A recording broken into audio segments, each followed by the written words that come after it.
നമുക്കൊക്കെ ജീവിതത്തിൽ ധാരാളം തിരക്കുകൾ ഉണ്ടാകുമല്ലേ? തിരക്കുകൾ ഉണ്ടാകുന്നത് ഒരുപാട് കാര്യങ്ങൾ ചെയ്യാൻ ഉണ്ടാകുമ്പോഴാണല്ലോ. ഒന്നും ചെയ്യാനില്ലാത്ത അവസ്ഥയെക്കുറിച്ച് ഒന്ന് ചിന്തിച്ചു നോക്കൂ.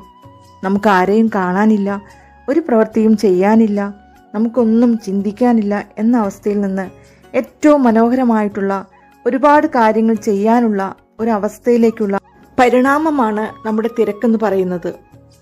മാത്രമല്ല, തിരക്കെന്ന് പറയുന്ന സമയത്ത് ഒത്തിരി ആളുകൾ നമ്മെ ആശ്രയിക്കുമ്പോൾ, നമുക്ക് ഒരുപാട് കാര്യങ്ങൾ സംസാരിക്കാൻ ഉണ്ടാകുമ്പോൾ, നമുക്കൊരുപാട് പ്രവർത്തനങ്ങൾ ചെയ്യാനുണ്ടാകുമ്പോൾ, ഒത്തിരി ആളുകളെ നമുക്ക് കാണാനുണ്ടാകുമ്പോൾ, ഒരുപാട് ആളുകൾ നമ്മെ കാണാനുണ്ടാകുമ്പോൾ, നമ്മുടെ പ്രതികരണത്തിന് വേണ്ടി കാത്തിരിക്കുമ്പോൾ നമുക്ക് തിരക്കുണ്ടാവുന്നു.